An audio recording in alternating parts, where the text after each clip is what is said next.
Believe in yourself. Have faith in your abilities. Without a humble but reasonable confidence in your own powers, you cannot be successful or happy. But with self-confidence, you can succeed.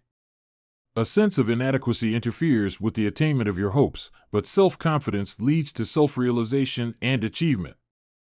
Because of the importance of this mental attitude, this book will help you believe in yourself and release your inner powers. An appalling number of people are made miserable by an inferiority complex. But you need not suffer from this trouble. You can develop faith in yourself. After a convention, a man approached me and asked, "May I talk with you about a matter of desperate importance to me?" We went backstage and sat down. "I'm in town to handle the most important business deal of my life," he explained, "but I don't believe I can put it over. I am discouraged and depressed. In fact," he lamented, "I'm just about sunk. Why is it that all my life I have been tormented by inferiority feelings? I listened to your speech tonight about the power of positive thinking, and I want to ask how I can get some faith in myself." "There are 2 steps," I replied. "First, it is important to discover why you have these feelings. That requires analysis and will take time, and may require treatment. But to pull you through this immediate problem, I shall give you a formula. As you walk down the street tonight, repeat certain words I shall give you. Say them over several times before your important appointment. Do this with an attitude of faith, and you will receive ability to deal with this problem." Following is the affirmation I gave him: "I can do all things through Christ which strengtheneth me." Now, follow that prescription, and things will come out all right. He pulled himself up, stood quietly for a moment, then said with considerable feeling, "Okay, doctor. Okay." I watched him square his shoulders and walk out. He seemed a pathetic figure, yet the way he carried himself showed that faith was already at work in his mind. Subsequently, he reported that this simple formula did wonders for him. He added, "It seems incredible that a few words from the Bible could do so much."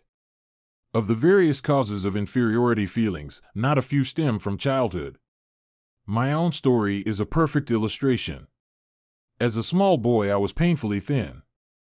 I had lots of energy, was on a track team, was healthy and hard as nails, but thin. And that bothered me because I didn't want to be thin.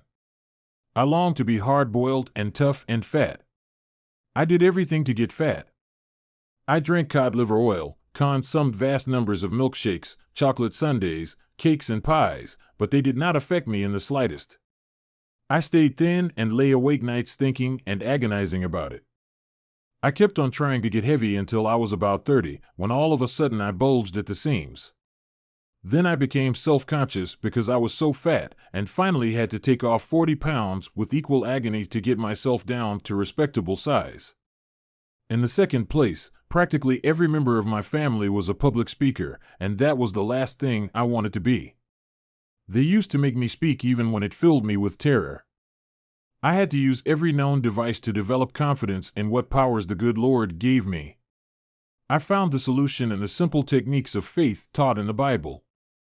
These principles are scientific and can heal any personality of inferiority feelings. Their use can release the powers which have been inhibited by a feeling of inadequacy. Such are some of the sources of the inferiority complex which erect power barriers in our personalities. It is some emotional violence done to us in childhood, or the consequences of certain circumstances, or something we did to ourselves. This malady arises out of the misty past in the dim recesses of our personalities.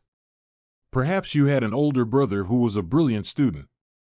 He got A's in school, you made only C's, and you never heard the last of it. So you believed that you could never succeed in life as he could. He got A's and you got C's, so you reasoned that you were consigned to getting C's all your life. Apparently, you never realized that some of those who failed to get high grades in school have been the greatest successes outside of school. Just because somebody gets an A in college doesn't make him the greatest man in the United States, because maybe his A's will stop when he gets his diploma, and the fellow who got C's in school will go on later to get the real A's in life. The greatest secret for eliminating the inferiority complex, which is another term for profound self-doubt, is to fill your mind with faith.